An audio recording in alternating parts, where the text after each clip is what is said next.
마가복음 16장 19절 같이 합독합니다.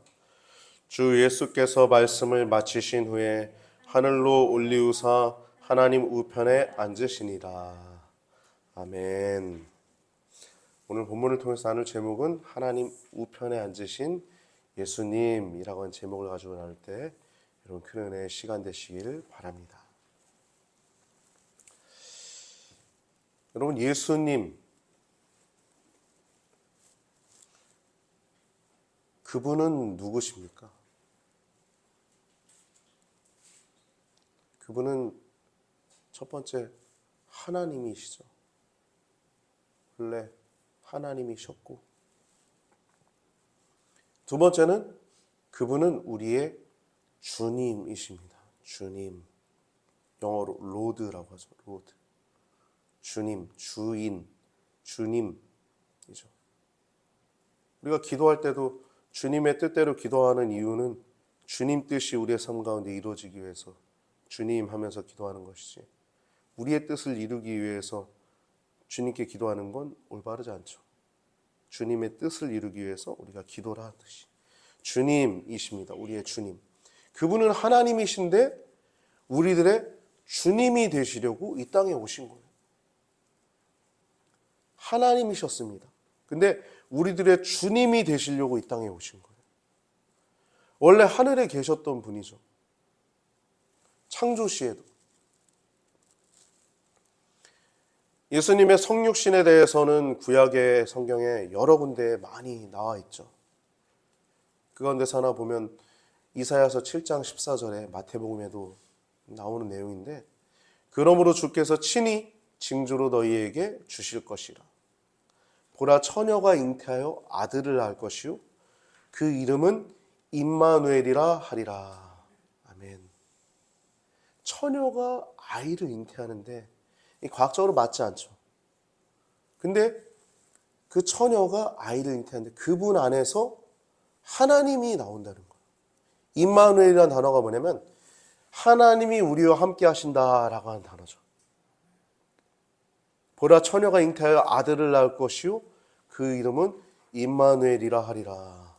하나님이 우리와 함께 계시다 하리라 라고 하는 말씀이 이사야서 7장 14절에 마태복음에도 이 내용이 나와 있습니다. 예수님은 창조자일 뿐만 아니라 구원자로 예정이 되었었죠. 하나님의 오랜 경륜과 계획 속에서, 섭리 속에서 계획 가운데 예정이 되었고, 또 그 구원자로 영원부터 영원까지 인치셨죠. 그분만이 구원자야 라고 인치셨어요.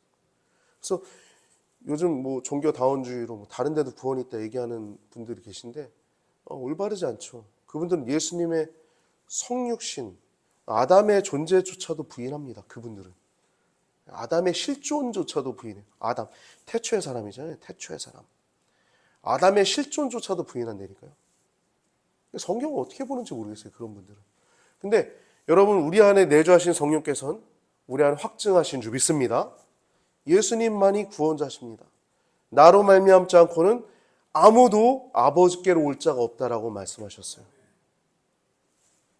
그분은 창조 시에도 계실 뿐만 아니라 구원자로 예정되셨고, 그분만이 유일한 구원자라고 하나님은 인치셨습니다. 그래서 요한계시록 5장 7절에 보면, 제가 순서지에 적어놨는데, 요한계시록 참 재밌죠. 요한계시록 4장 5장 그 부분을 보면 이제 천상에 이제 올라가 있는, 이제 천상에 올라가서 요한이 1000개의 모습을 보는 모습이 나타나죠. 하나님 보좌와 장로들, 생물들, 수많은 천군 천사들이 하나님 앞에서 예배하는 그 모습들이 있는데, 그 가운데서 하나의 인봉된 책을, 성부 되신 하나님의 오른손에 그 인봉된 책이 있었어요. 이 책을 누가 뗄까 그 뗄 자가 안 보이기로 사도 요한이 막 울잖아요. 장로가 와가지고 그 사도 요한에게, 요한 사도에게 어깨에 탁 손을 얹으면서 울지 마라. 어린 양께서 그 인봉을 떼실 것이다 그러시잖아요. 그래서 요 5장 7절을 보면 죽임을 당하신 어린 양, 그 어린 양이 나와서 보좌에 앉으신 이의 오른손에서 책을 받아서 그 인봉을 하나하나 떼는 모습들이 요한계시록에 나오죠. 그래서 이 심판의 내용들이 그 7개의 인봉을 하나하나 뗄 때마다 그 펼쳐지는 내용들이 나오지 않습니까? 죽임을 당하신 어린 양이라고 나옵니다. 그 내용 보면 일찍이 죽임을 당하신 것 같더라. 되게 묘한 말이죠. 죽임을 당하신 것 같은데 왜 계시지? 죽었으면 죽어 있어야지. 살아나셨기 때문이죠. 할렐루야. 예수님 부활하셨습니다.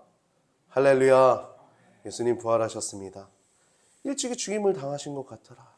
부활하셨기 때문에 그런 단어가 있을 수 있는 거예요. 그 죽임을 당하신 것 같더라라고 한 단어 속에서 제가 묵상을 한번 해봤어요. 왜 그렇게 말을 할까? 아마도 자국이 있지 않았을까?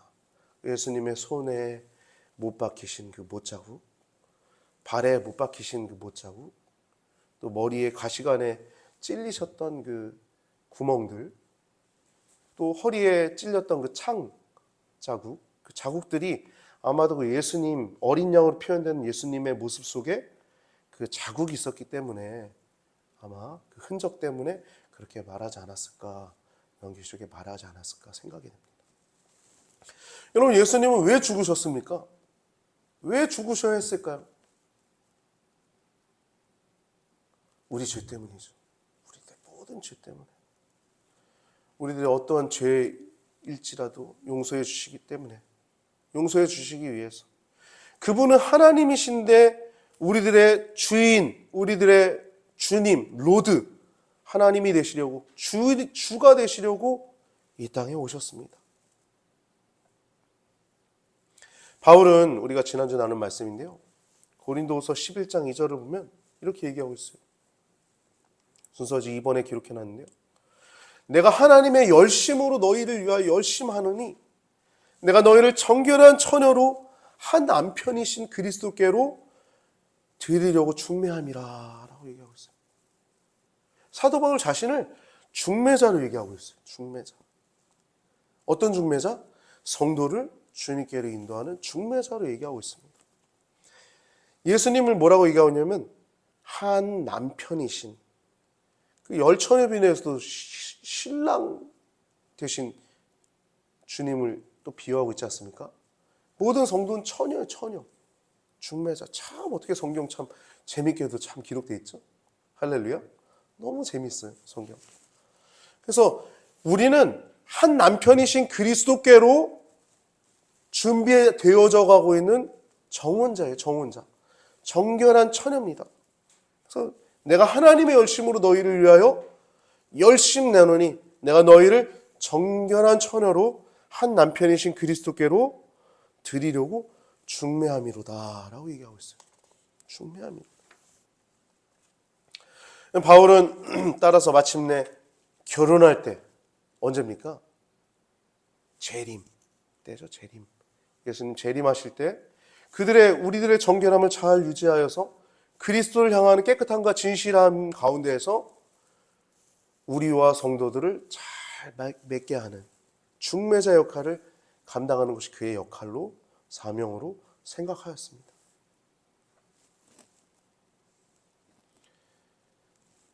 오늘날로 얘기하면 우리 목회자들이 그 역할을 할 수 있겠죠. 목회자들이 어떻게든 성도님들 잘 하나님께로 잘 준비되어서 천국 가서 우리가 함께 밝은 얼굴로 만날 수 있을까? 기도하고 고심하고, 오늘 왜 누가 빠졌지? 나오신다고 했는데 왜 아직도 안 나오시지?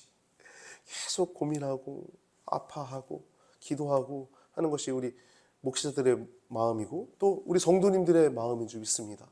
할렐루야. 마태복음 10에 보면 천국 비유가 많이 나오죠. 그 가운데서 열처녀의 비유를 보면 10명의 처녀들이 나옵니다. 그런데 5명의 처녀는 슬기로운 처녀라고 얘기하고 있어요. 슬기롭다는 게 뭡니까? 지혜가 있다는 거죠. 지혜롭다. 또 5명의 처녀는 어리석은 처녀라고 얘기하고 있어요. 그 둘의 차이는 둘 다 등을 준비합니다. 등. 맞을 준비를 하고 있어요. 근데 슬기로운 5처녀는 등과 기름을 충분히 준비한 처녀들이 슬기로운 처녀예요. 왜 슬기로울까요? 언제 올지 모르니까 늘 준비하고 있는 거예요. 자신을 그리스도를 믿는 가운데 정결함으로, 진실함으로, 깨끗함으로 늘 준비하고 있는 거예요. 준비. 그래서 등과 기름을 잘 준비한 처녀가 슬기로운 5처녀고, 등만, 그리고 기름은 그냥 준비됐다가 떨어지고, 그냥 그런 상황인 거죠. 마침내 왔을 때 등이 준비됐는데 기름이 없으니까, 야, 너 기름 좀 나 좀 빌려줘. 그러니까 안 돼. 네 빌려주면 내가 준비 못해. 이렇게 얘기해서 못 주잖아요. 줄 수 있는 게 아니에요. 이 기름은 내가 준비해야 되는 것이지. 기름이 없으므로 허둥지둥대다가 결국엔 못 들어가는 내용이 성경에 열처녀 비유내로 나와 있습니다.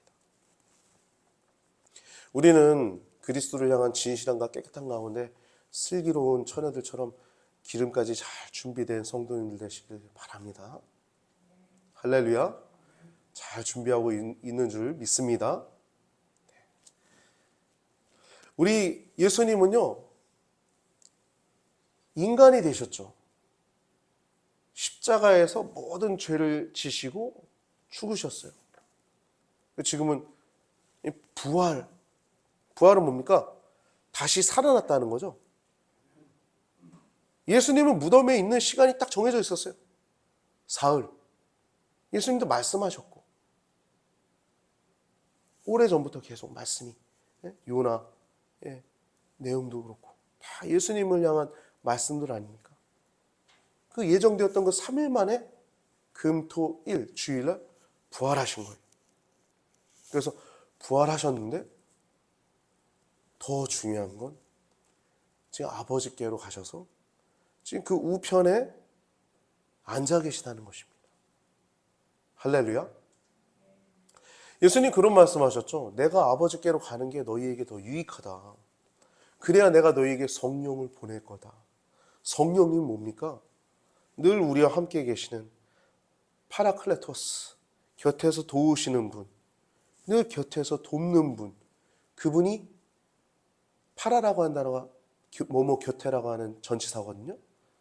곁에서 늘 도우시는 그 성령 하나님이 우리 가운데 보내주셔서 우리의 신앙생활을 늘 깨어있게 돌보아주시고 또 인도하시고 때론 책망하시고 격려하시고 위로하시고 이렇게 인도하신다는 그 말씀. 그래서 부활 승천하셔야 너에게 유익하다라고 말씀하셨는데, 또 성령뿐만 아니라 그 승천의 의미는 결국에는 우리도 그 곳으로 가게 될 것이다 라고 하는 의미가 있는 것입니다.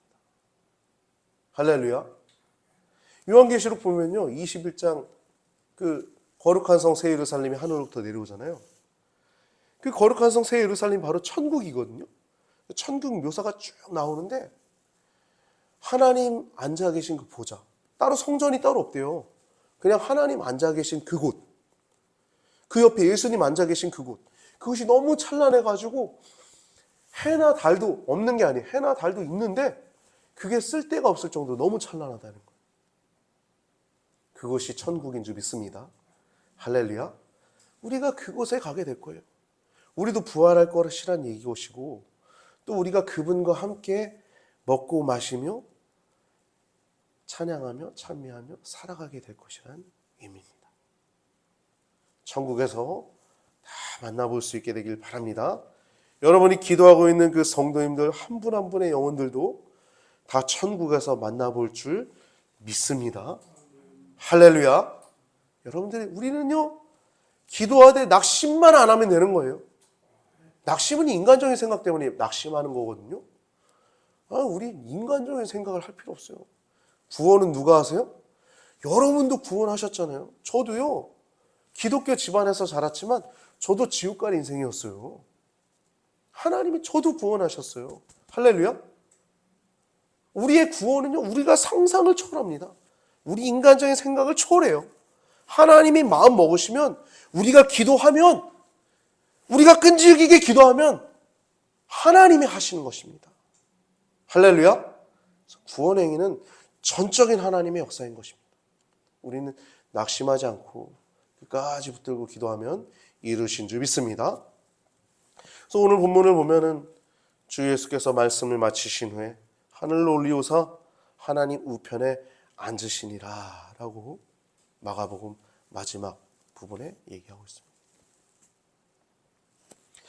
누가복음 22장 69절에도 예수님이 직접 말씀하셨죠. 언제 말씀하셨냐? 예수님이 이제 가룟 유다에 의해서 배신당하시고 또 체포당하셔서 이제 대제사장들과 서기관들 같이 끌려가서 이제 공회 이 법정에서 이 대제사장들과 서기관들 앞에서 이렇게 말씀하시는 거예요. 제가 3번에 적어놨는데요. 누가복음 22장 69절에 그러나 이제후로는 인자가 하나님 우편에 앉아 있으리라 하시니 이 얘기를 듣고서 대제사장들이 참남되다. 이렇게 신성을 모독할 수 없도다. 죽어 마땅하다. 예수님 그래서 죽으신 거예요. 여러분 근데 그 말씀이 신성 모독이었습니까? 팩트였죠. 팩트. 예수님 정말 지금 하나님 우편에 앉아 계시죠. 사도행전 7장 55절 56절에도 보면요. 이 거룩한 성령 충만한 스데반이 죽기 직전에 스데반이 성령이 충만해 하늘을 우러러 주목하여 하나님의 영광과 예수님께서 하나님 우편에 서 계시대요. 우편에 서신 것을 보고 말하되 보라 하늘이 열리고 인자가 하나님 우편에 서신 것을 보노라 한데 스데반 집사님이 본 예수님도 하나님 우편에 서 계셨습니다. 우편에. 그리고 예수님 보고 하나님 보고 돌에 맞아서 죽게 되죠. 그럴 수 있어요, 여러분. 아, 이게 팩트인데 죽었어? 이게 말이 돼? 우린 그럴 수 있어요. 기도했는데 응답이 안 됐어. 말이 돼? 그럴 수 있어요. 그건 우리들 생각입니다. 할렐루야. 하나님은 하나님의 일들을 하시는 분이세요. 스데반은 그의 죽음은 비록 죽었지만 그때 누가 있었어요? 바울이라는 청년이 증인으로 자신의 겉옷을 벗어서 거기다 놨었어요. 즉 스데반의 죽음은 사울의 목숨을 담보로 사울의 옷을 담보로 죽은 거예요. 근데 결국엔 그 사울이 어떻게 됩니까? 그도 다메섹에서 예수님을 만나죠. 부활하신 예수님을 만나죠. 하나님의 역사는 우리의 상상을 초월한 줄 믿습니다. 여러분 세상 가운데 어떤 이해 안 되는 부분이 있습니까? 주님은 모든 일들 가운데 합력하여 선을 이루시는 위대하신 분이신 줄 믿으시기 바랍니다. 사도 바울의 인생을 볼까요? 예수님 잡아 죽이던 예수님 그 이단의 괴수 믿는 자들 다 잡아서 그 열심으로 혈안이 되었던 율법주의자였던 그가 율법을 최고로 뒀던 그가 복음을 만나고 예수님 만나고 율법 최고주의 율법주의였던 그 율법을 다 버리고 복음만을 위한 정말 복음에 입각한 율법을 위한 삶을 살아가게 되지 않습니까?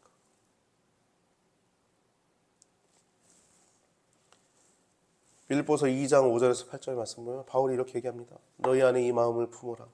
곧 그리스도 예수의 마음이니 그는 근본 하나님의 본체시나 즉 하나님이라는 거예요. 하나님과 동등됨을 취할 것을 여기지 아니하시고 오히려 자기를 비워 종의 형체를 가져 사람들과 같이 되었고 사람의 모양으로 나타나셨음에 자기를 낮추시고 죽기까지 복종하셨으니 곧 십자가에서 죽으심이라. 아멘. 겸손히 순종하신 아들 예수님.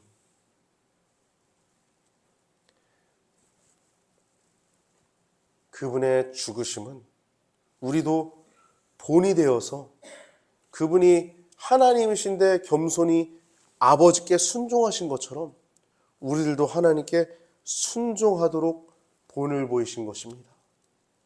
여러분, 십자가의 도가 멸망하는 자들에게 미련해 보여요.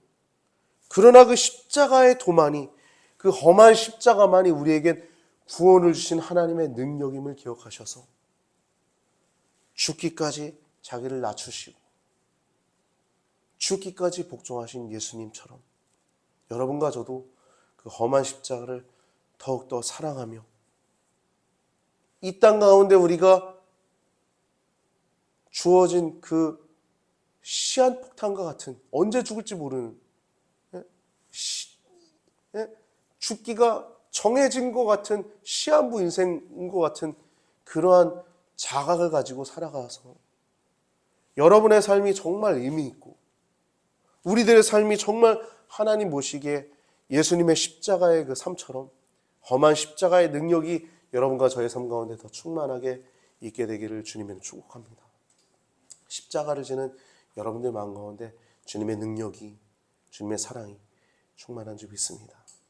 그리스도께로 잘 중매했던 사도 바울의 마음을 기억하사 여러분들